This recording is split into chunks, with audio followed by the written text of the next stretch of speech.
بسم الله الرحمن الرحيم. الحمد لله رب العالمين، والصلاة والسلام على خير خلق الله محمد وعلى آله وأصحابه الكرام وتابعيهم بإحسان إلى يوم الدين. ربنا أرنا الحق حقا وارزقنا اتباعه، وأرنا الباطل باطلا وارزقنا اجتنابه. ربنا آتنا في الدنيا حسنة وفي الآخرة حسنة وقنا عذاب النار. ما مصاني برازم إملا خزمة كتابي نازداري منهج الطالبين وعمدة المفتين علامو زاناي برزي مذهب إمام النووي جيان بسر أبين ديال قوشتن تباسكاني زكاة فصلي كنوية لباسكاني زكاة دسبي أكين أفرمي فصل في أداء الزكاة. شون أداء زكاة كبكين شون نوجكان من أدائه وقضائه بهمان ششن زكاتش أدائه زي أداء أكيد شون كريت شيء أفرمي تجب الزكاة على الفور إذا تمكن. كي زكاتك واجب أبي وكي دريبكم باشا لو كاتي كفورا ببرج مالك لبر إذا تمكن مالك جيشت بيته دسم لبر دسي خوما بي راستوخو كالصالكي بسر هاتو زكاتك واجب أبي. اتر سواء مواشية أموال حرشتك دوشتي يعني بس تمكن هبه صالكشي بسر هاتو زكاتك فورا واجبة. حتى لما سلي هات نوي صال بسر زكاة طبعا صال عربي حسابه عرزم كردو الكمبرجني إلا ما جي رمضان به ما جي شعبان شوال مشكلة نية. إمامي عثمان رضي الله تعالى عنه خسي ما جي رمضان وزكاة كان أقلنا أصل زكاة هر صاليب اللي هر شونك بسر هاتو ليا دس بيك بيوست روجي صالك مانجي صالك روجي صالك ساعاتي صالك دياري بكين بتاوتي لأمر كزمني أسهم وشركات ونازانم أوانا بلحظات جاري وهي كابرا باري رقمي برزبته بلحظات يتخور ويزور دقيق أبي ما مالله بكين بلام إذا تمكن. أما إذا تمكنا زور قرنجة يعمل مثلا كسيك بازرگاني أكا بازرگاني كي تشوفوا الشام هشتا نقراوته أموالك لبردسيانية آية فورا أبي زكاة كي بدا أتواني بيتا طبعا وكو أتواني بلان فورا لسري واجبنا بكي مالك احتمال مالك نقرته للرياض فوتي شريعة دي اعتباراتي بو هموش تكردو بويا كي مالك تمكن بو لبردسيا بو تواني هبو بسريا صالي بسراته لعين دقو ساعاتي خوي روجي خوي مانجي خويا ومانجي عربي صالي عربي زكاتك لسر واجب به فورا. وذلك أفرميهم إذا تمكنا تفصيلك من بدري تقولوا معنا فورا لسر واجبه اشتي كتير يتأرى وجاري وهي قينا أو زكاتكم جهة كرده وسكسم دزناك بيدمه بوي أفرميه وذلك بحضور المال والأصناف. أوج بشيء أبي هم مالك قراوته بردسم هم أصناف كان زكاة الوجود يعني جاري وهي لشوينك هم كافر بنون زكاة بكافر نادري أو كاتوس شيء أكي خناتو أني فورا دريكي هلي أجري وكو قضاء دواتر أيديته وتأداءك لشوية فوري واجبونك أصناف كان حضوري يعني هي مالكة حضوري هي دقيقة خوي بسر هاتو واجبك أداءك لو كات أداءك تجيب جيك وله أن يؤدي بنفسه زكاة المال الباطن. أصل لبروسي زكاة آية أويك إنسان خوي زكاتي مالك خوي دركا يا أمير إيمان دران دريكا بروسي زكاة لأصل شخصينية هي بيت المال لأصلي أصل يعني أوني هركس الزكاة خوي دركا ماشا خليفة مسلمان بيت المال دياري أكا عاملين دياري أكا طبعا عاملين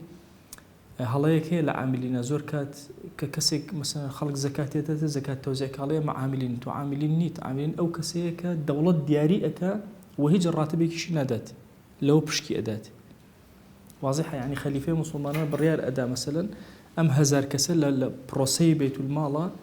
كار أكن والعاملين عليها أما مثلا ابن عاملنا أجنا وعاملين عليها نين أو كأستهيا وملاحظة أو خالبك أفرمي وله بوي هي زكاتي مالكي خوي دركا بلام لمالي مالي باطنة نك مالي ظاهرة توجور إما مال من هي ئەو ماڵی کە ظاهرە ئەوەیە کە بەهۆی کەسبەوە باشە بە تەسەڕوفی ئینسان زیاد ناکە و کەم کە بە تەسەڕوفی ئینسان زیاد و کەم ناکە و ماڵی ظاهرە خوا خۆی مەسەڵەن گەنمە مەسەڵەن با بڵێن مەڕوو ماڵاتە ئەمانە خوا خۆی ئەیدا زیادە بێ و کەمە بێ ڕەبتی بە ئینسانەکە و نیە ئەم هەر بە خێویەکە حەقی نییە بەس ماڵی باتین زیاتر ئاڵتوون و زی و پارە و ئەمانە ئەکاکە تا نەیجوڵێنە حەڕەکەی بازار و تیجارەتی پێنەکەی زیاد و کەم ناکە هەر لە ماڵ و داینە جوان سەیرێکی هەر ئەمێنێتەوە وانە زیادیش ناکە بەڵام کە حەقستە حەڕەکەەوە ئەوە پێوتێ ماڵی باتین چوە کەس بەوە نازانێت کەس نازانێت کابرا کاسبی کە چەنی قازانج کرد چی پەیاگە بۆ ناویان لێنەوە ئەلمال باتین ئەفەرمێ بۆی هەیە خۆی زەکاتی ماڵە باتنەکە بدات چکە بەس خۆی ئەزانێ بینی خۆی خوا چەندێکە و چۆنە وكذا الظاهر على الجديد لقول جديد مذهبي خمانة فمن خوشي بوي هي زكاة ظاهرة كي دربكا وقول جديد مذهب لقول قديمة بوي هي زكاة ظاهرة دربكا إلا أبي تصميم بيت المال بلان بوي أسخرابني كبيت المال وجوديني واضحة شلون كابو قولي جديد أفرمي بوي هي خوي زكاة مالي ظاهري شي بدا أي لقول قديمة بوي هي زكاة مالي ظاهر بدا مال ظاهرة كي إلا بيت المال دي ورقري وله التوكيل بوشي هي وكيل دابني ولا كاكي كان زكاتك كم بدرك لمالك بوشي واز والصرف إلى الإمام بوشي هي أموالي باطني وظاهرها التسليم بإمامك كاك من أمام هي وزكاتك كم تسليم كله النجاة خوي نجاة به والأظهر أن الصرف إلى الإمام أفضل إمامنا أفضل كامل لقول أظهري مذهبا أويك همو زكاة مالي باطن وظاهر تسليم بإمام كإمام شون تصرفي تياقات ياك إمام بالريال لسر أداء شنك أداء بفقراء شون توزيعكاته إلا أن يكون جائرا مقر إمامك الظالم ببزاني بارك أفوتين ظلم أكا نايدا بفقيران أي خواب بجورك لجورك أو كاتا أفضل أو هيك خود توزيعكي وكو أمر إمامي خليفة مسلمانان نانا خليفة مسلمان كباسي إما طبعا موضوع إمامات اختلاف كي زور قوري لبين إما والشيعة الشيعة بهمو أطيافة كانوا أهل السنة بطيفي خوي باولي جماعتي خوي لأهل السنة وجماعتها طبعا إما إمام شون دا أمزري أهل الشورى دا أمزريني يعني أقر إمام بقهر مثلا يا بوصية يا بهرشتي بو خليفة إيمان داران عامتي مسلمان إشبه راضيبون عامة أو كاتة طوال أبيت إمام دارن دا أمزري قد أمتي إسلامي نبوة بإمام وخليفة ما أمصد صالي أخير نبي أجانا همو أمة هميشة أراستي كي هو زور كاد لباسي تيه بنو إسرائيل باسي وكم الله إست لتيه بنو إسرائيل خرابتري أخذ تيه بنو إسرائيل خوا عقوبيان تشل صال شوية يشوف أم حلب جاهر هالصورة حد لبعي تائي ولا تنشوي أنا كده بعين راسهم لعيني شوية إخوان أبون بەڵام ئەزان بە یەک ئیتیجاه ئەڕۆشتن چکە موسا لەوێ وەفاتی کرد هاڕون لەوێ وەفاتی لە زەمەن یوشع نەجاتیان بوو 40 ساڵی پێچوو بە یەک ئاراستە ئەچوون ئەوە نەبوو دوانسیانێ وا بڕۆ بۆ خوا ئێستا عالەمی ئیسلامی دوانسیان هەرێکی بەلایەکە ئەڕۆ لە تەهی خراپترین زۆر وەزەمان زەحمەتە چکە نە ئیماممان هەیە نە ئەومان هەیە ئەگەر ئیمامی ئیمانداران هەبێت ئیمامەکە جائیر بوو ئایا ممکنە ئیمام بەڵێ ممکنە ئیمامی ئیمانداران و داژمەزرا و جائیریش ظالميش يعني بارا خور أكري بلام ناكري كافر به واضحة أو براوته إمام نأوي كافر به نأوي معصوم به آخر الشيعة لنا معصوم إمام معصوم وانيا باشا هشا فكري وامن الله كافريش بيرتو تو بودنيا باشا تشوكو كسب قصيبكي أبي بير رازي وهاجني بويا همو أجر بو فكرة بحياتي أمتي الإسلامية قاصق ما برونات ولا هيك شو مدو فكر ما هي لا أمتي الإسلامية فكرة ثوري ما هي وفكرة غير ثوري ما هي هدو فكرة علمي ما هي وبدرجة ما يجوش هروابو لمسألة إمامي شاع عينا اختلافات زور هي الصحابة شون ما الله ينكردوا حد يعني إلى زمني إمام عثمان ودي قد بدن مشاكل كان شون ورده دس في أكاد وإلى الشهيد وني إمام حسين والثورة كان ودامر كانان أنواع وأشكال هرهم أبيني دو طرفك علميتك ورقة طرفك ثورة أكاد استشراه جهان إسلام أعطي إنسان بأسهي أو بابتان ورقة بلام استك إمام نية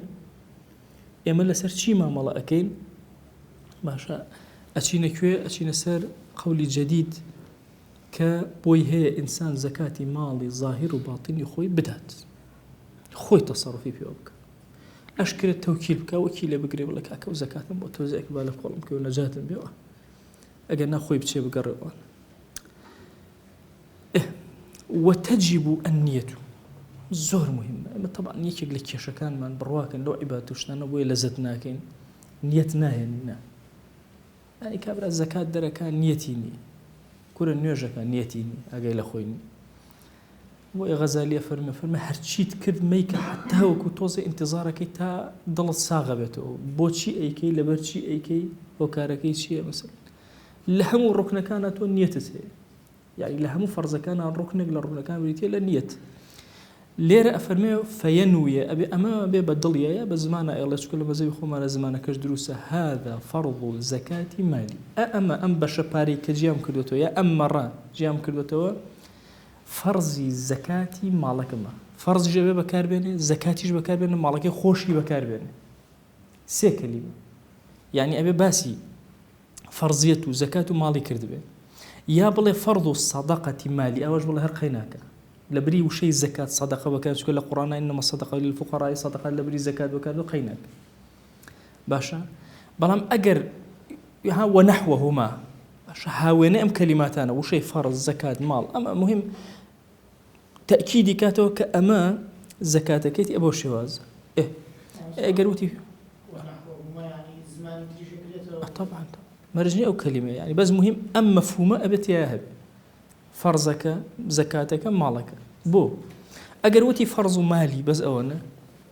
خو مال بس زكاة يا فرزني لفرماجتك فرمشي إن في المال لحقا سوى الزكاة وهني حقيتر هي غير زكاة لو تي ضريبة نا لو شيء كفارة به نزري كده وهني مرجني يعني لبرو بڵێ فەرزی ماڵەکە مە فەرزی ماڵەکەت خۆ ئازان چەند فەرز بەسەر ماڵتەوە هەیە یان لەوچە نەفەقە بێ یخۆ هەندێک نەفەقە فەرز نییە لەسەر ها فەرزی ماڵ فەرق ناکە کابرا دایک و باشی لەگەڵای فەرزە لەسەری بەخێویان ئەو فەرزی ماڵ بۆیە وشەی فەرزی مال بە تەنها دروست نییە بڵێ مەسەلەن فەرض و مالی ئەبێ بڵێ فەرض و زەکاتی مالی ئەوە سەدەقەتی وكذا الصدقة في الأصح أجر بڵێ ئەمە صدقەی ماڵەکەمە بەس ئەوە نەبڵێ صدقەی ماڵ هەر نابێ چونکە صدقە سنەتی ژەگرێتەوە فەرز ژەگرێتەوە مەرجنە ئیلا زەکات بگرێتەوە چونکە صدقە عامترە کو زەکات نییە ئەبێ ئەو کورتەکەی زەکاتی ماڵەکەی وتبێ و فەرضیەتەکەی وتبێ ولا يجب تعيين المال بواجب نەگیراوە بڵێ ئەم ببەڕە پارە مەسەلەن بۆ نمونە هی قەرزەکان زەکاتی قەرزەکان یان هی بازرگانیەکەمە لە شام بۆ نمونە بەمەرج ئەمە نەگیراوە ئەم بڕە زەکاتە تعینکە بۆ خودی ئەو بڕە ماڵە ئەوە واجب نییە لەسەری بەڵام ئەگەر واجبی کرد وتی ئەم بەشە زەکاتە مەسەلەن ئەم 300,000 ئەمە زەکاتی فڵانەشتە تحدیدی کرد لە بەرامبەرە باشە ئەو کاتە لەم یقع عن غەیریهی لە بریش زەکاتێک تر دانامەزرێ هەر لە بری ئەوە دائەمەزرێ ئەگەر ئەو ماڵە فەوتا کتوپڕ بۆ نمونە تەمکینی نەبوو دوای بەسەریە نەگەیشتەوە دەسی شتێک لە شتەکان ئەو زەکاتە بری شتە تر ناکرێت واضحە چۆن ئەوە فائیدەکەی لەوێ ماڵەکەی مەسەن ماڵێکی هەیە مەسەن 5 ماڵی هەیە 5 جۆر ئەموال کە ئەبێ زەکاتی لێ دەرکەوتی ئەمە زەکاتی مەسەن ئاڵتوونەکەی ئاڵتوونەکە فەوتا پێش ئەوەی تەمەکون کا بەسەریە تازە ئەمە ناتوانە بڵێ وەڵا قەینە مادام ئەو فەوتە لە بری زیوەکەی دائەنم بەڵام ئەگەر تعینی نەکرد تۆ زەکاتەکەم و جیای کردەوە دەستی کرد بە تەوزیعات ئەو ماڵە فەوتە ئەتوانێت بخاتە بری زیوەکە لاتان واضحە چۆنە ئەوە بۆیە وشەی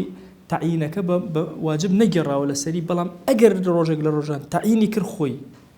مادام تعینەکە لەم یقع عن غەیری يعني مقصدي أعطونك كتعينك أعطيك دوش تجارة فبين كباسير بكانك تجنب فلك التعين مقصدي شو مقصدك كابرا أعطوني يا زيوي يا قلمي يا لا لو شو زكاة كان بجيادة زيو بجيادة يعني مثلا أجر كبر يك مثلا أعطون بجيادة يعني مثلا هموي بابلين لحوتي رمضان زەکاتەکانی هەموو جیا ئەکاتەوە ئەگەر پێکەوە داینە و نەیوت ئەوە هی ئەوەی کێشێنی ئەگەر شتێک لەوانە فەوتا فائیدەکەی ئەمە شتێک لەوانە فەوتا ئەڵێکەوە لەبری ئەوی تریان مشکلە نییە 300,000 بە زەکات با لەبری ئاڵتونە لەبری زیوەکە بێ هەر زەکاتە واجبە لەسەری بەس ئەگەر وانە بێ لەبری ئاڵتونەکە دابێ ئاڵتونەکە فەوتا نەگەیشتەوە دەسی ئەو کاتە چیە بێ ئەم زەکاتە ناتوانێت بڵێ لەبەر زیوە بێ لەبەر زیوەکە زەکاتی تر بدە ئەوە فائیدەکەی لەوەیە تعیینەکە گەنە فائیدەی تری طبعا مرجني ناخذ مرجني بلا لفظ به حرب بنيتي تعيني كر أما لبري أوتو أفرمي وتلزم الولي النية إذا أخرج زكاة الصبي والمجنون جاي وهي منالك هي أموال زورة قاصرة باشا كسيك بس سربرشتي أكا أو كسي سربرشتي أكا كزكاتك الدرءك واجب لسري أو نية بينه هو منالك نيتنا هنا كي نيتك هنا أو كسي كولية بسري أو أي يعني شيته هو نيتنا هنا أو كسي كدري أكا ولية بسري أو نيتك اللي هنا لبري أو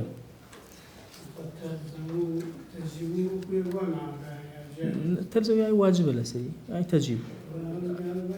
هريك معناه يعني واجب لسريك لازم لسريك أبي تشيبك أبي نيت بينه وليك وآية مثلا اسم وتوان بوي هي وكيل بقري باش وكيلك نيت أهنة يا أم خوي نيت أهنة أفرمي وتكفي نية الموكل لو كاتيك زكاتك أدابك سكا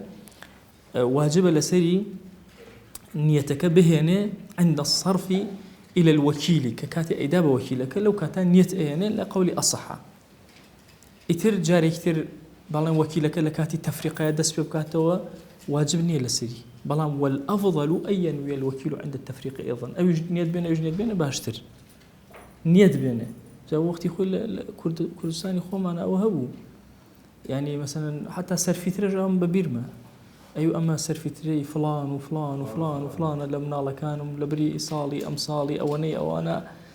أو تسيم كردي شو أو قبول كرد باشا وري أقول باشا هم مشتكان بلفظ أو ترى من ببيرما ببيرما كخلق أوي أكل مزجوتا شنجار أو بينيوم مثلا هيك سرفيتيا أو بيش فقيرة كده نشانو أو هي مالهم مالي خوم أنا أجتي أو قبول همونا وكان أنا هي كان كسو تسليم يكل وري أقولت قبول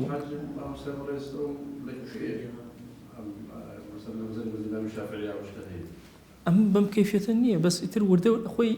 على مكاني بيشو نا خلقك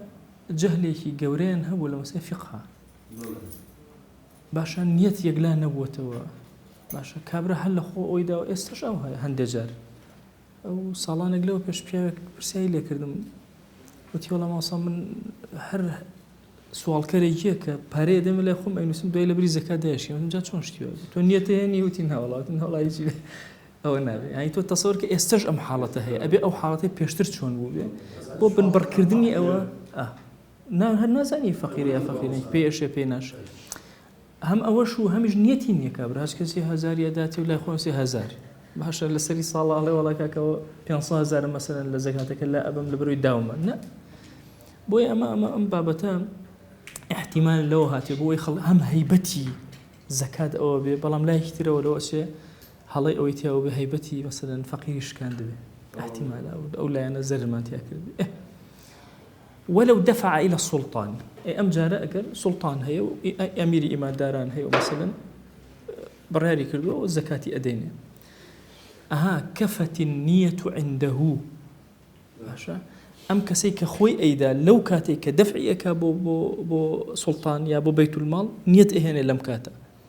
اترتوا بيسي بنية نية فإن لم ينوي لم يجزي على الصحيح وإن نوى السلطان أو وكيل نية شكا سلطان عامة أجر أم خوي نيتي نبو لو كاتب بوتيكاك أو أنا برن هيج نيتي نبو دوای مثلا با سلطان جنيتي هنا بيقول لك كاتي تفريقك يا مثلا نيتي زكاتي هنا حدانا مزر ابي زكاتك بدات وجاري كتشكو نيتي نبوه شكو مثلا سلطان عام اي باشا كسك مانع زكاه بزكاتي نأدا بزور سلطان طبعا لي اسنه او مانعيني زكاتي شمان هن او زكاه اساني جني خلك هم يبيدا جاري وهي كابرا او انا بارك الله يخوشي 50 جا اجمير نايد باش طبيعي أو سلطان بزول لي أسنة أفرمي والأصح أنه تلزم السلطان النية إذا أخذ زكاة الممتنعي أبي سلطان لو كاتاك لي ورقري لي أسنة نيتي زكاة لو مالا بينك اللي درك أبوي كابرا مالكي بحق بيتوا وأن نيته تكفي نيتي سلطان لو كاتا كفايت شو خوي لدسي درناسي احتمال مثلا جاري ويا كابرا بينا سلطان بزول لي أسنة أو حلقة مسألة بانكي هجري خلوا دازالي ولا عايزة لزول خلوا بس من أمر شديد بعض أخذ أول بوي دي بعض أخذنا رحمتي أي بيس هذا زي خلق نا درج دواك زكاتك بويا إمام عثمان رضي الله تعالى عنه لزمن يخويا خسي نور رمضان بوي خلق هم هوشي زكاتك هم كل خلق أقيل أخوي نية من أمر برسير يوم ليك ركاب على سرفي من الداوم هو شنك بسرينا تبر يا سبير يكيد خلق بيوشة بويا إمام رحمتي خويا لبكا طبعا مسألة بروسي تنظيم كردني بروسي زكاة زيادة لزمن إمام عثمان. إمام عثمان عقلك اقتصادي زور قوريه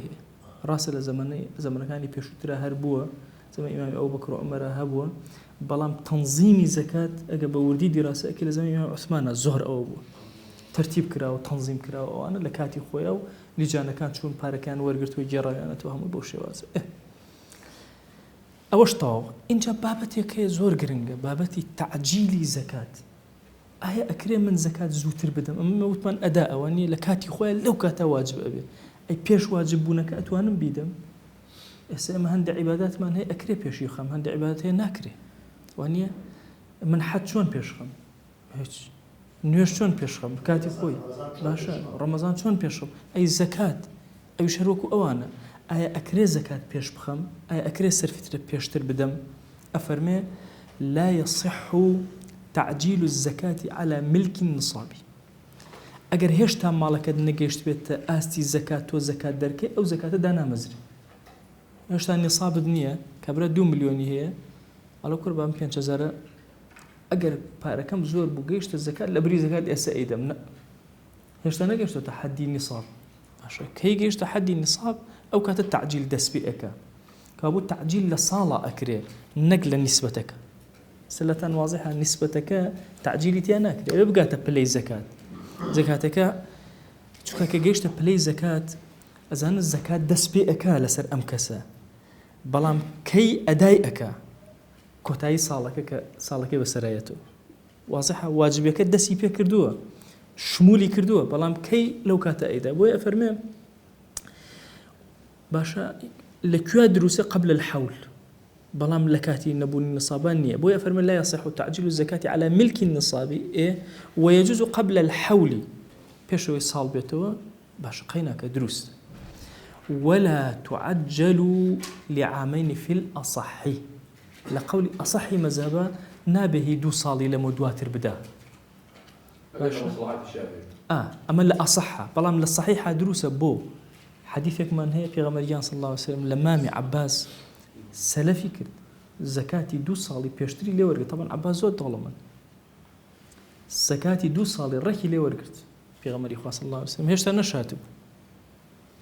عشان افرمون بنسبه عباس او ما دام في غمر لي ورقت نشانه ابو مالكي باقي ابي 2 صال نافوتي شو ممكن يشوف فوتي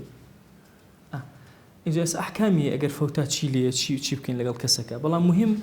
تا صالك أو بوي هي بيشي بخا هيج مشكلة نية كابرا است فقيري دوزي وتودوت أو جورا فقيري دزناك أو جورا شتي دزناك است زكاة جدا لبري دواتر بو صالك بو 2 صال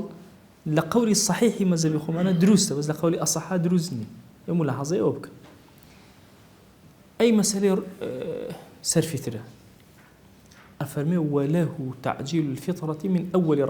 أول رمضان وإيش بشكل الزكاة أتواني اللي يكمل روجي رمضان والسرفتري خوي دربك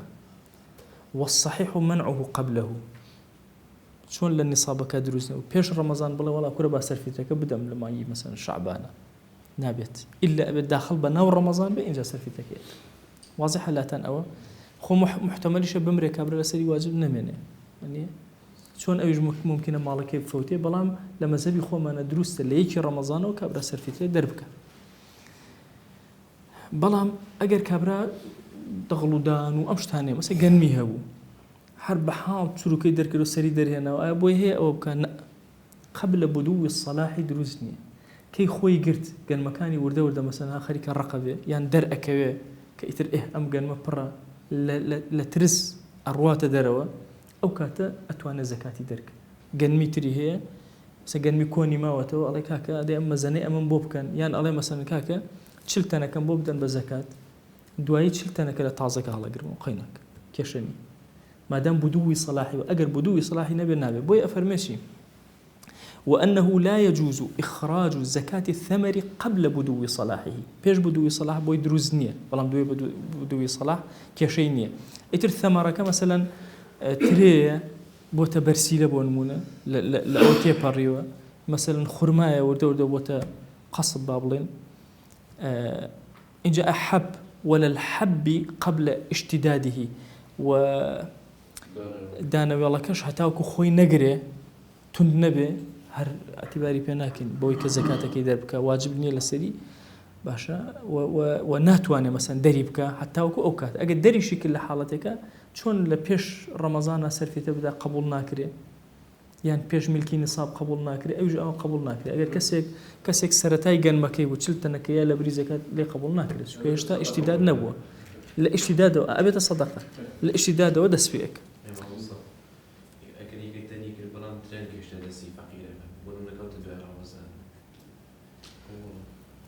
اگر يا بتي بوكيلك بوخوا زين شي لا مزابي خومنا او وابزم لمغنيه اگر غلط من كرد به الله اگر وكيلك كم ترخمي نكرد به قيناك كم ترخمي كرد به لانك لا نمزر ابو زور كشي يعني وحيك ولا مصافي قصر قدرتشو بابا منا مسألة نقل زكاة واش تتر نقل زكاة لأصلي مذهب خومنا نقل زكاة دروزني لشوينك بوشت هموي فيديو وسرفيتو هموي كألين ها خوي لهنا مصافي قصر دان راوا يان مصافي طلوع هردو كي دان راوا لما زي ودو الرأية مسافة طلوع دوايا عرستانا كان تقريبا أكاتن زكي سيودو ساعات جوازي الرأي كان أوي يعني مطلع مثلا نيجي من لقل نيجي أو شوية سيودو ساعات جواز مطلع كان يفجر وأنا إن جاء الله على بوتني نخلكي لأن تا أو سنورها أتواني بلام رأيكيت إلا بلد بو بلد أفرمي بمرجع مسافة قصر بي تلوكاته يعني بودني نقلكي مثلا اللي رب بلده خرمان شهر بلده أتواني واضحة بس إيرا مثلا الله يبوها ولير ناتوانم مش كل مسافة كبيرة مسافة قصر يعني مسلمان لو في أساس اللباسي غزاء مثلا سفترو زكاة أجر شو بيت المال كيشيني شو بيت المال كيشيني شو بيت المال أو كاتب بيت المال مسلمان لك أسر فيك لا تقول لا درجة كشو بيت المال لإنسان درجة وكاتب خوي ترتيبك أفرمي ويجوز بعدهما لدواء بدو صلاح الثمار لدواء اشتداد حب مثلا درست زكاتك دركة لبري زكاتك أكيد دواء جنمي تازه على قريته يعني سمري تازه على قريته وشرط إجزاء المعجل كي درست مثلا على أم زكاتي كزو درك تو لكولا كوت درسو بقاء المالك أهلا للوجوب إلى آخر الحول كل دو كشيه لتعجيل زكاته يك أم كسيك تو زكاتك أديتي أم كسيك خوي زكاتك دركا أبي خوان مال بمينة تأخير إن جاءك الزكاة تأخير صالك مثلا شجمانجا زكاتي دركت أبي تا شجمانك دوات تأخير صال أبي أمبيا أهل زكاة أما يك دو أو كسيك أيديتي أو فقيرة تا أو كاتيك وجوب أداءكية تا أو كاتو فقير بمينة لكن احتمال الدولة ما نبي وكانت الزكاة كيف يناش يعني كسر جنيه ونص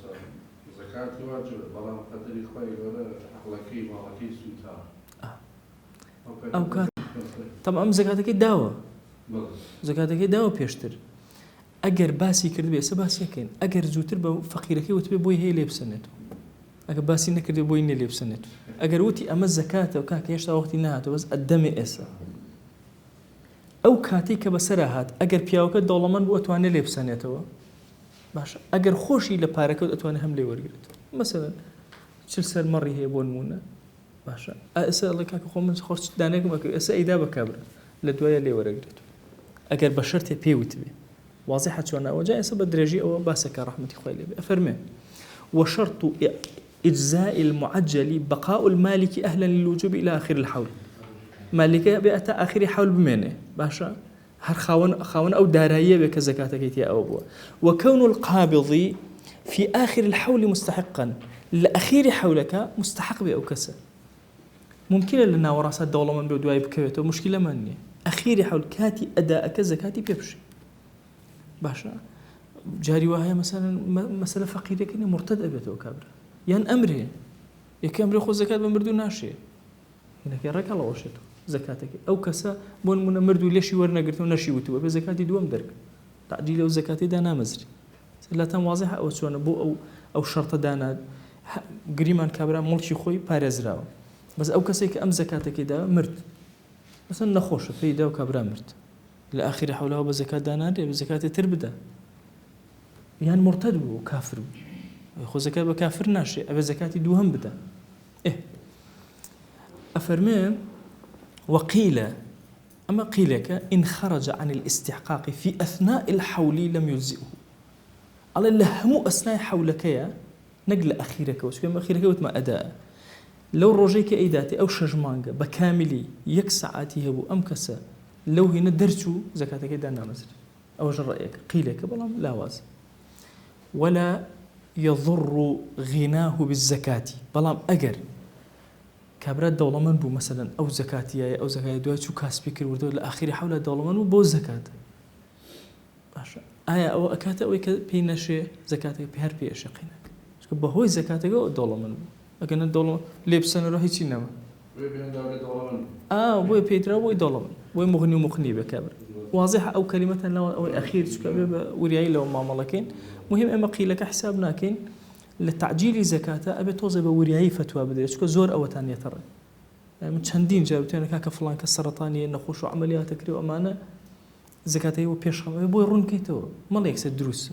كاك مرت بياني أم كابرا يخوتهم زكاة لسل لا ناتي والتعجيل زكاة يوزعني لشوائكي مرتد بو لا ناتي دولمان بو بغير زكاة لا ناتي لسرت زكاتك بوي تعجيل زكاة فتواكي أو سريع أني بلي والله دروس زكاة بيشخي لا دروس تلقى الورد كاريا دروس تلقى الورد كاريا باش كابرا زكاتية ودواي بزكاة بوي قبول نكرة للشريعة برير من دا والله أو زكاة دانا مزري أفرمي ولو لم يقع المعجل زكاة أويك زو داويتي بزكاة قبول ما نكر لي للشريعة استرده بوي هي أو زكاة راجع كاتو بجارته ولا يخو ردي كاتو إن كان شرط الاسترداد إن عرض مانع بمرجك بيش كاتك أيداتي بلا كاك أجر مانع دروز بو من أم زكاة لأسنمو إن جا دروس توري قريتو أنا نتوانا وري قريتو بون من كابران نخوشو عملياتي كاك أدمي أجر تا أو كاتي زكاة لسا من واجب أبيتو باستحقاق مايتو أمانا أو زكاة بيقدر أو طاو إنما يتو زكاة تقول لي أسنمو ما كشيء أو ما نية لما زابي خوم أنا سيري بروابون وبروانبونك برواي بنوش هبه زكاة وسر في تريبيش ما حقواني وسر تاوان باره عارق تصور كعارق خواردنا جناهي كبيرة وغيبة كرنا جناهي كبيرة حقي جار جناهي كبيرة مثلا لا ممكنة أكون ممكن فلس يا دروسي نا حربا ناخو عرخور كافر نا عرخور كافر نيوج نكر كافر لما زبي خومان بلام لكاتيكا كسكا بروي وابي نيوج فرزني بروي وابي عرق حلال أمانة بي كافر بي آخر با بس أو مسلمان حسابك ليه كألين دا هو إمن الله مسلمان يكيت المتقي بإنجاب إيشي الله مسلمان به الشيء تماني هنا بس أفرمشي والأصح إن قال هذه زكاة المعجلة فقط بس أم كلمة نيود ئەگەر مەسەلەن مستحق نەمای لێتە سنمەوە ئەو مەرجانەی دانەنە بەس وتی پێی وتی ئەمە زەکاتەوە پێشم خستووە هەر ئەم کەلیمەی وت بۆی هەیە بیگێڕێتەوە لە قولی أصح لقول صحيحنا لقول أصح عليه شيء أنه إن قال هذه زكاتي المعجلة فقط بس أو نيوت استرده بوي هي لي بورب قريتو شو بيوتو تي والزكاتي بيج وقته بيناشيس وإنه إن لم يتعرض للتعجيل ولم يعلمه القابض نأم باسي كنا يوج إيزاني لم يسترد ناقرته وتصي خوئتي الرشد وأنهما لو ديارة يعني كالروج يعني شيء يعني أبي زكاة تربدا دولة منك أبي زكاة دوهم بدا كألين الروج ما بزوني تتوا تازل لوي ناتواني ورقريته بلان واجب لسر خوي زكاة دوهم بدا وأنهما لو اختلفا في مثبت الاسترداد اختلاف يعني دروز بو قابل زكوتي توشتي وباز نكدو ايجوتي باسم كدو أمانة صدق القابض بيمينه حاكم شلون بالرياده حاكم مسلمان او كسي كزكاتك ورقت والله كسوين خبل اقام ليني اما زكاتي معجله مثلا سوين اخواتو ايباتو تو ماشاء كابو لو كاتا حكمك شلون او نيه مثلا اختلاف عن بودروز هو اما شي يمكن شلون لانه تشكبو اما الزكاه بعادتي الشاهدينيه مثلا دو شاهد من هنا بلا ولا كاكا او بالشاهد من او زكاه اواني شكل زكاه بيم داو أم الله وتوم أما زكاتي معجلة يجعل النوتو صدق بيمين قابضك أو أكرنك خاوني مالك احتمال خاوني مالك لحبي مالك أو أنا زيادة ريبك بويا قصي قابضك ورقلي أما تهائي رباسي تعجيل الزكاة لدواء أما سر موضوع نية بناوي تلف الزكاة فصل في تلف الزكاة يعني باب في تلف الزكاة أجا الزكاة تياجو نك تعجيل زكاة هر زكاتك خوي تياجو زكاتك مالي زكاتك كدينا بجيا بو زكاة تياجو بونمو أو كات أحكامي شيء بو وسر موضوع كي تعظيم بيوست لو بينا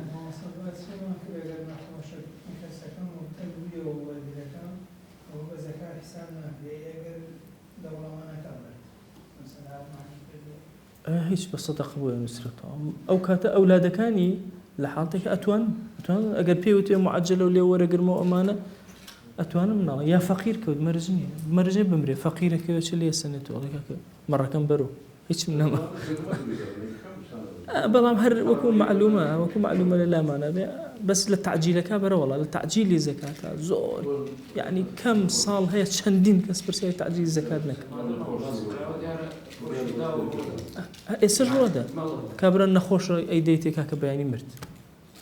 الخبر تو زكاتك وقتي نهاتو يعني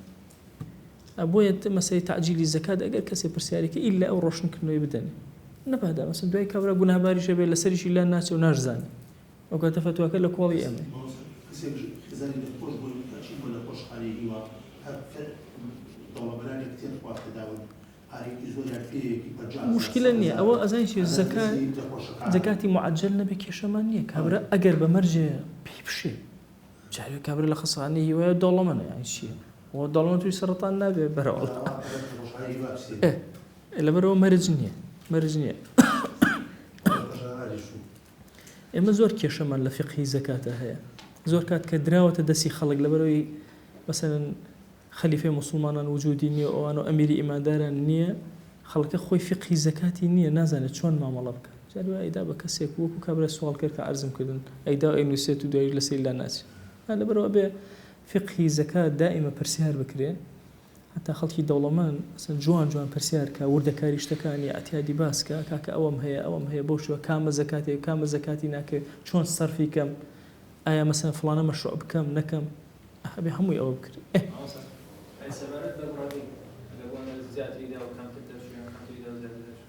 عيني حكمة لو أتشي مثلا زكاتك معجلي داوته بينصت هزار يسد شوار صيلة سنة وأقر باس فكر دبي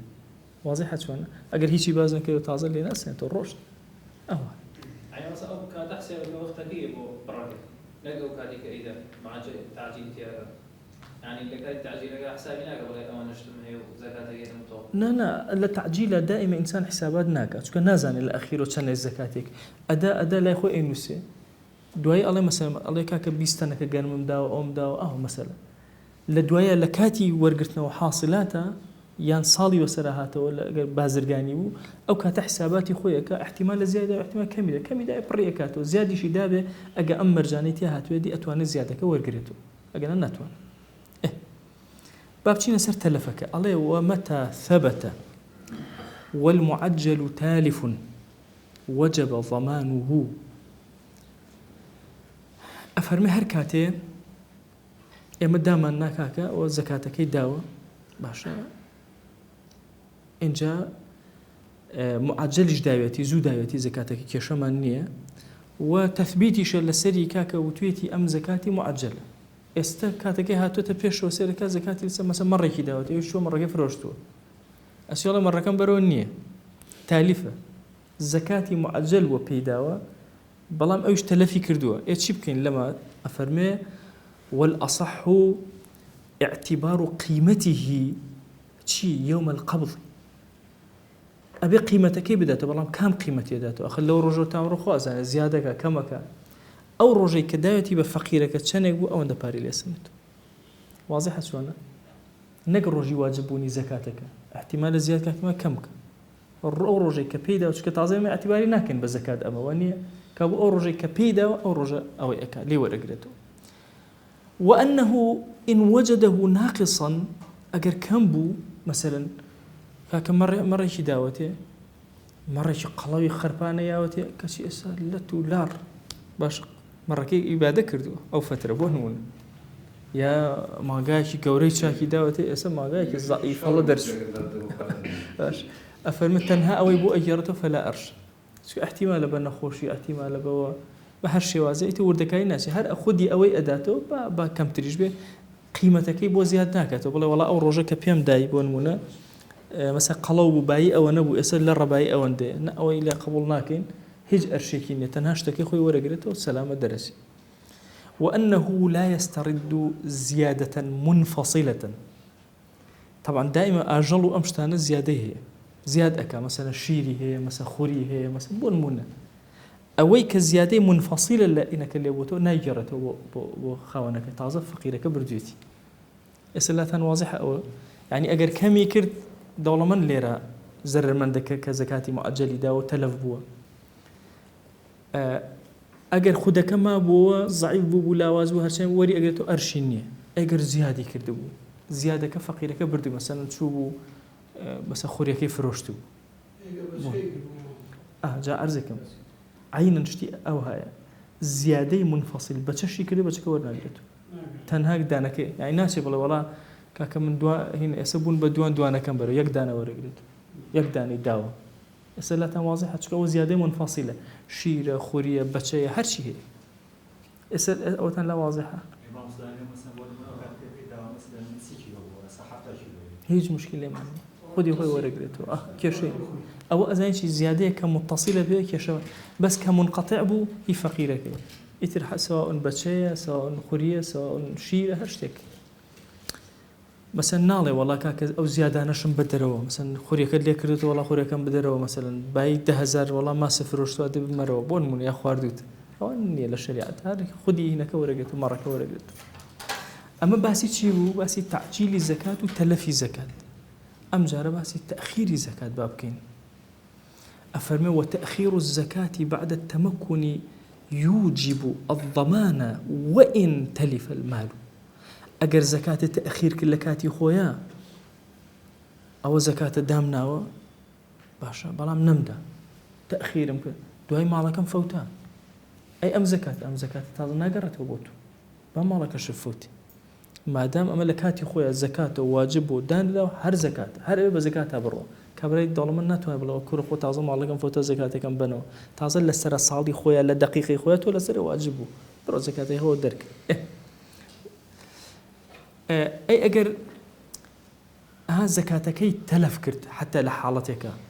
باشا يوجب الضمان بس يك خالي هي بعد التمكن أجت لو خالد بون من زكاة من السر واجبه بس اشتكان من الشام ايش أنا جيش تو بيش أوي بقات ولا من بزكاته ما الله فوته أو كاتم من السر واجبني شو كتمكن نبو نجيش تو دسي خوم جيش تو دسي خوم إنجا لا واضحة أو بعد التمكني شو خاله هي دقيقة كابرا زكاتك كوتو الدسيو مالك كوتو الدسيو فوتا زكاتك لسي لا ناتشي أبي بيدا ولو تلف قبل التمكن بيش أو بيتو بقاتو الدسيو فلا لسريني تو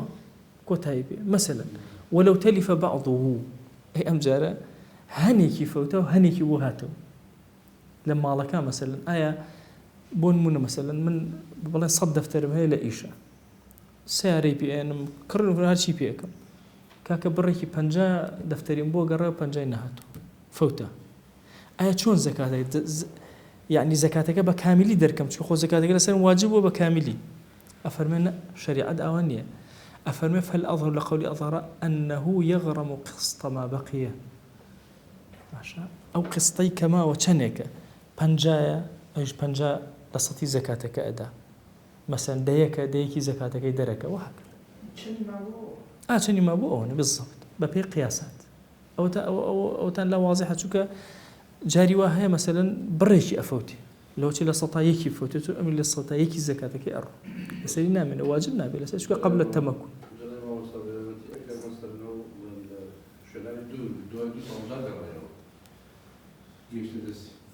زكاة لا خوي نانا دو زكاة تا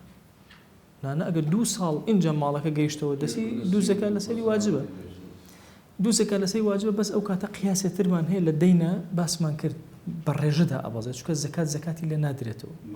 بنمونا مثلا كابرا صد دفتري هي بنمونا باي صد دفتر كلو بلاكي صال يكم ناتو دوني زكاة صال الدواي أو نايل صد دفتر زكاة دوني لا أبا إنجا زكاة يعني لو حوت نيو زكاة بابلين زكاة اللي نادرته أو بريك اللي زكاة صالي كم أبيت الزكاة صالي دوم تو زكاة للزكاة ناديته أو إلى دركيته إتر أجر سيا صالو زياتر شو صار أو برجع أشت أخواره ورد لدينك تفصيلك ما دابو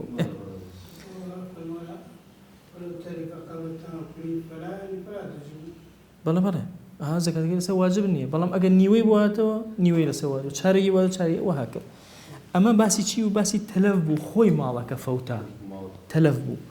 تلفو أتلف فرقكي شيء تلف مالك فوتو أتلف خوي فوتا نيتي جواز أفرمي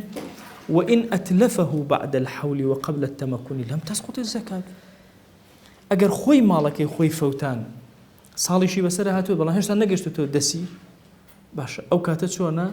لم تسقط الزكاة لسي لا الناس شهر بزكاتك أبدا بمالكش فوتا بيت شكو خوي بو تباعيسي فوتاني مالك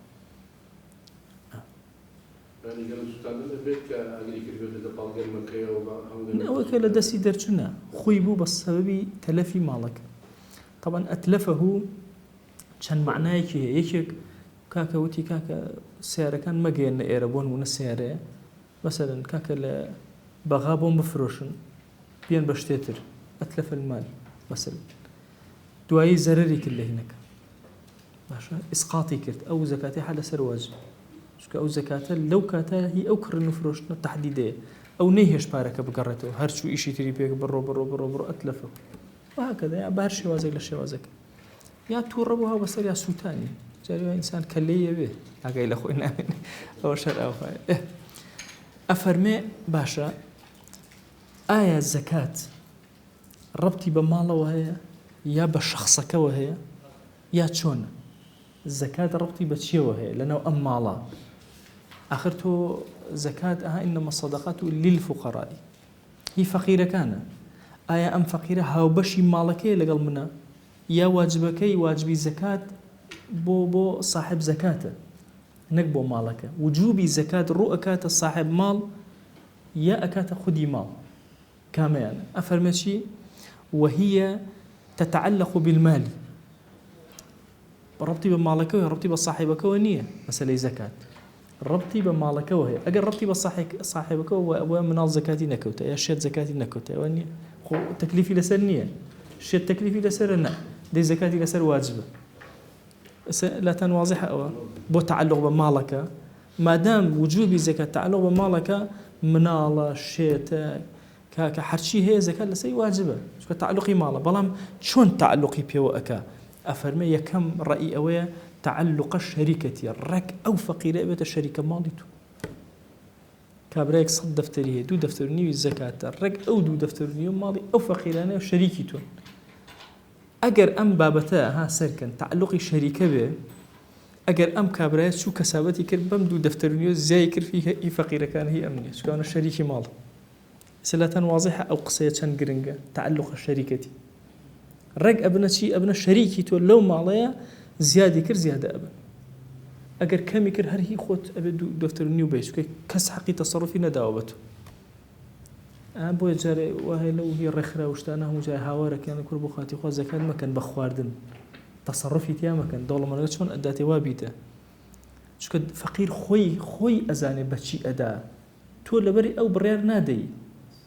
أو أي شكل كيش كان مجامع فقهي زور أو ينرون كدوته وتيانا كاكد قد زكاتي كبرا مينا باري زكاتي ورقرتو والله بابي كان بنا يعني كل والله يكبر ما أصلا أيان بجل بابويان بن بسلاجة تو هق شيء بسلاجة أو إيده بجل أو هي خويتي هذا كي إسوت مول شيء خويتي حتى شريكة لقلتها يعني ها تعلق الشركة كاك أو الزور مهم أو قصية كمي مذهب معنا الأصل لما مذهبي إيما مالي زكاة تعلقي شيء شريكة الرك شريكة لقلتها فقيرك أما يك دو وفي قول لقول كتير إمام الشافعي على مذهب خومانا تعلق الرهن أفرمنا وكو رهن أو هاي مسألة رهن بارمتيه الرهن لفقه إسلامي شيء بارمتيه من يوم قرزة كم لما وصى ما شاء الله كتابك كبارمته ورهني توي كي نمدايته بيفرشوا يبرو كابو كوت ما تعلق الرهن كابو أجر كسابتي فكر زيادة كم ناكل مسألك والله يتشيئك كسفقيرك الرهيد باش أجر هر نيدا يشتكي أفرش حقي خويا باتو رهن باش قريما مثلا أم شارع تنها فقير يكون دولة من يشتيه أم زكاة لسواجه أم زكاتي في أشياء باش كسي ترمانية أما زكاتك نداو بفقيرك باش شو وكو رهن أو هاي الريك حاكم مصماية أفرش تبشكي وده باش دو دفتر نيوكي لي سنة يدابه أفهم وفي قول بالذمة قول قال كاك أم تعلقي بمالك ونية تعلقي بالذمة بياوكوه يعني وجوب زكاتك بو صاحب زكاتك شون صوم وذمة مثلا صلاة وذمة مثلا أميتر حج وذمة نفركان الله أمش أو هاي أم بارك بو بزكاة للذمة أم دولة منايا أم دولة من إجبارك ليه بالله ورا أم زكاته أبي تسليم كيتو للذمة ولا هني تويا أتواني بصير دعوة إلى سرقيتك لبس كاك الزكاة النداء مش فقير أول شيء رأيك سير رأيه فلو باعه قبل إخراجها أجر هاتو زكاتك فروشتي بيش أو يدري بكاكا شو زكاتك يدري فروشتي بونمون مرة كاني فروشت هرشتي لو بابته فالأظهر بطلانه في قدرها لا أندازي زكاتك أو بيع بطال نقلها مو بيعك بطالنية مثلا تشل مرة هي شو هرش المرة كيف فروش زكاتك يندا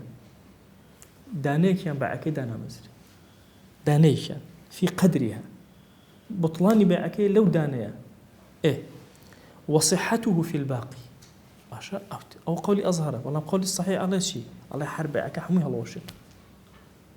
ما شاء وين شريته من المدير عطوني بيه ورامي فروشي بارده أنت خودان شفاري لذلك طبعا لا مذهبي خومان أصلك هرشتك زكاة لسوا أو اشتأدي أو أشي تسر مذاهبي ترو آرايتر أجنا خدي مذهب أو هاي مثلا جنم لسوا جو هرب جنم بي حتى مسألة آية كسيك بوي هي بتشي جنمك بدأ بحكم بيفروش دواي بارك بينه بلا أو باشتري أبو فقير وأنا بويني فقير خوي دا نيدا أبي أو يبدأ أبي مرة كباتي حتى لما زي بيخو أنا فرمي أجر حزيك المرة كبدا بس يصيني في بون مونا مثلا مسكينك وفقيرك وغارمك وأكاته الله كاك أول مرة بالشريكي بوخد بوهر سكت واضح شو وأنا مناسب فترة سكب بارد يعني بارك مش تفقات خليناك أو مذهبي خو ماني إمامي طبعا لم بابتا كي زور تندر لنا هم علماء لهم تندر إمامي غزالي لما زبي خومانا زور تندر طبعا أول كي صفتوا هذا بس بو السرفيتري وغلطة لهنا لا اشتري شيء بارا ورقة لا سرفيتري والله هرجان ماك هو زو غلطة وفقه النية فقه أويا كبريار لسد قواعد فقه لها مسوجة كان بأوها بوي أصلي مذهب أوها مرة لسر واجو مر بدا أعطون لسر واجو أعطون بدا بارو لسر واجو بارا بدا باشا حتى مثلا لمسألة سرفترا رقبتو أو بدا كبريار شدا مثلا ولتي كاك لسا أو مذهب النار مثلا التوسعة أقرب لهم يدرست واضحة شونا جاي سأو أرستانا كم كمال الشد ماوا لا أنبشي زكاة باسي نكرو ونمون إما زكاة بدين بكيه أصناف الزكاة لشوين ترو يتوسري باسي أكا إمام اشتك من هي زور قرنجة لما زبي خو أنا زور تركيز لسدنا والدعاء دعاء كردن بو أو كسيك زكاتك اللي ور أجيره وخوان مال زور قوري لما زبي خو أنا بو لكتابة كان هرهموي وكو تعليق وكو تنبيه وكو خاتمة هم أو دعاء نسيوة شكا لما زبي خوما أنا تفسير وآياته وصلي عليهم سكنوا لهم يعني أدعو لهم أو على لبابا معنى اللامة وصلي عليهم يعني أدعو لهم لما زبي خوما أنا أبو الشوازي زورت التفسيري وأنا الشربيني أو أنا التفسير كان أنا واتفسير ليكي أدنوا أي باشا تدعاء بكم أي دعاء للسنة واردة من لو كاتبكم أفرمي الدعاء كي وارد من نية للسنة بالضبط بلام أو دعاء أكم بلام إمام الشافعي فرميتي أم دعاء زهر قوري بلي أجرك الله فيما أعطيت يا ربي خو أجرد بدا وكو كركوشي الله أجرد بدا لويك بخشوت مش خو معنا أجرد باتا ولويك بخشوت مش جزات باتا ولويك بخشوت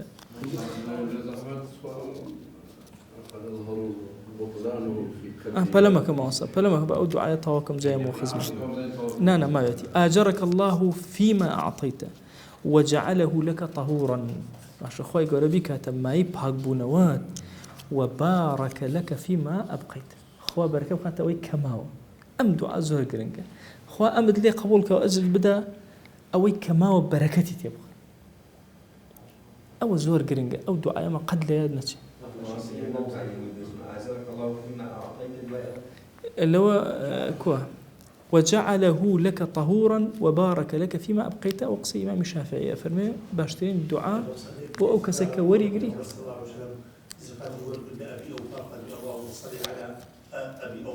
جاء أرستكم أو موضوع كتير أم إهانة بيشوا آية الصلوات اسم اللي روتمان وصلي عليهم باشا باشا وصلي عليهم وتابع معنا أدعو لهم لا فرمايشت كان بيغمريان صلى الله عليه وسلم الله إخوائيان صلوات بدل سد ابن أبي أوفى باشا آية الصلوات دروس تبو غير بيغمبران لغير بيغمبران وملائكة خصوصيتي أواني تربى تبع دروس بوي مغني المحتاجة أقل سيدي بكون بالتفصيل أو يباس كردوا لو يأتي تسأل موضوعي شيء آية الصلوات دروس تبو غير أنبياء يا دروس نية شيء أوانا بو چونك بيغمبر صلى الله عليه وسلم كلمة واردة لمسألة شيء الدعاء لبروم دعاء صلوات خصوصيتي صاحب صلوات أفرمون دروز نية بوي أو نابت الدليل بو أو دعاء بكي بو كيش كسيك دروز نية صلوات بدأ لسر غير بيغمبران بمجردين مثلا اسم من اللهم صل على محمد وآله مثلا وأزواجه وأتباعه هم من أقرأته وأني بس من دروس تبلم اللهم صل على مثلا على أتباعه لحقي ملائكة كصلوات كان خصوصيتي أوانا لحقي بيغمبران كصلوات هي خوانا دروست بويا أو دعانا بتدلل هو استيقش أو اشتكي ترى أو موضوع ترى بو إما ناتواني مثلا بك أو تحمان أو قول حديثها تقول اللهم صل على أبي فلان مثلا كزكاة دولنا شو الصلوات دعائك مخصوصة بو بيغمبران تنها أوان أتوان صلوات بدن بمجردي بو إما دروزنية بتبع دروسة بس بمجردي دروزني أو موضوع كتير بموسر أصلي هنا درسي كوابو إما خاتميك من هي بريتيا لويك دعاءك إن جاء إنما الصدقات للفقراء المساكين فقير أويا لنيو كم تري هي لدها أويك بيوسي لبيوسياتي خوي مثلا 10 ديناري بيوسي بينجي هي يا برو خوار أما أكاتا شي فقير مسكين لدك كم تري هي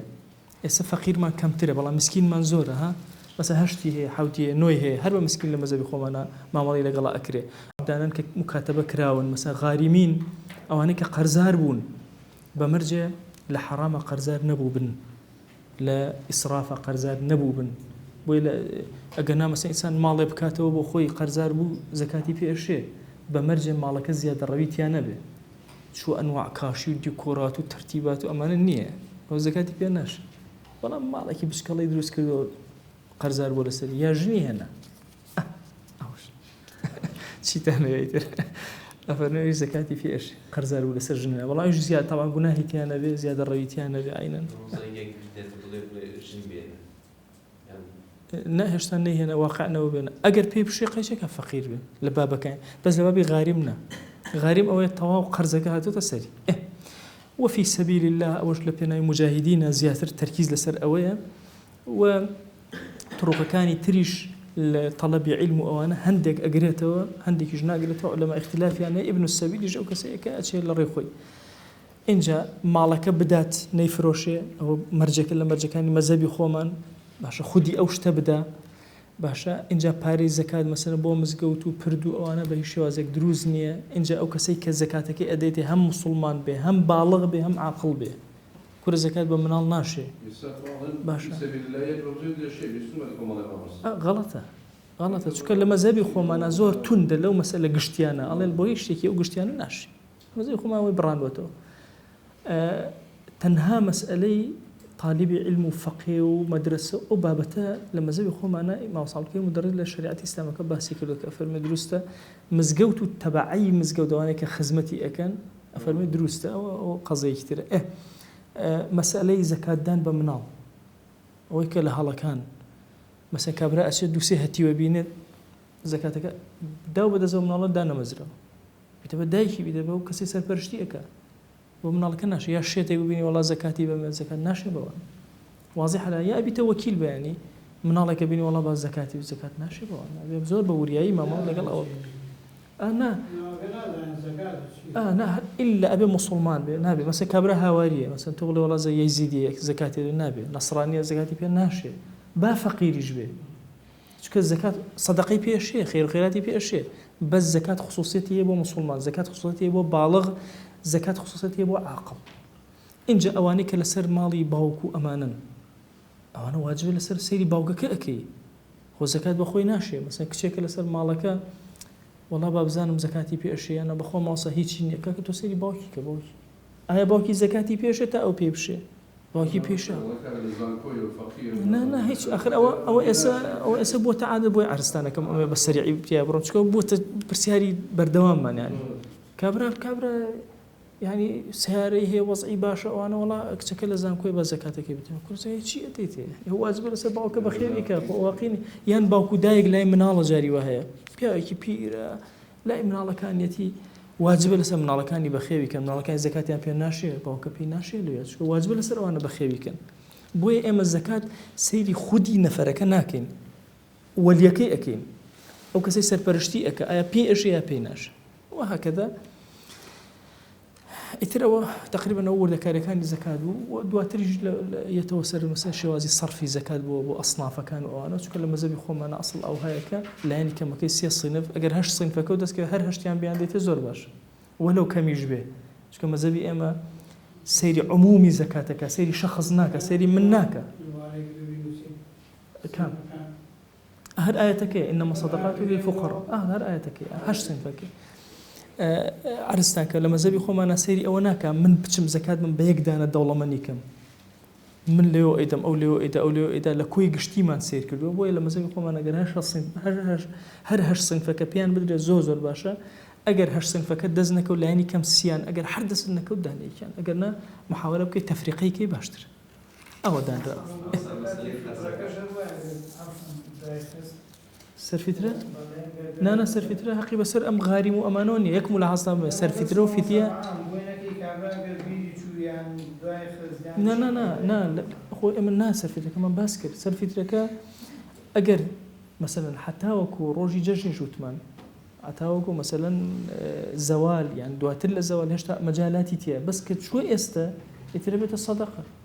كأنما قضايا كإيكا وجناه بارا وكسبت أبيت توببك ئەوە زۆر گرنگە ئەگەر کەسێ سەرفیتری تەخیر کرد هەر ئەبێ سەرفیتەکە خۆ بدە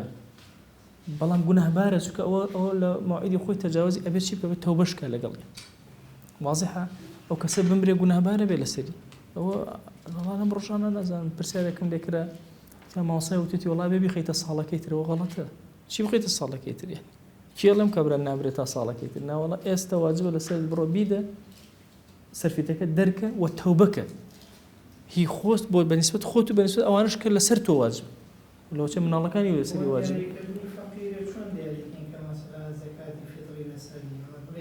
تەنها خواردنی شەو ڕۆژی جەژنی هەبوو لەسەری واجبە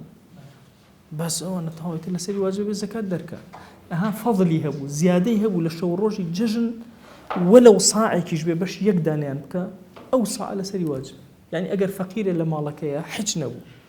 تەنها ئەوەندە هەبوو مناڵەکان بیخۆن لەو شەو ڕۆژە و یەک شت نەئەمایەوە زەکاتی سەرفیتری لەسەر واجب نییە یەک شت مایەوە وەلەو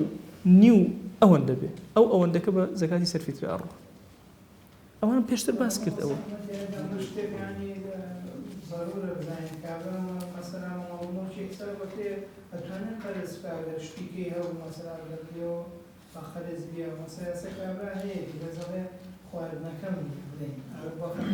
نا تۆ عەرزەکە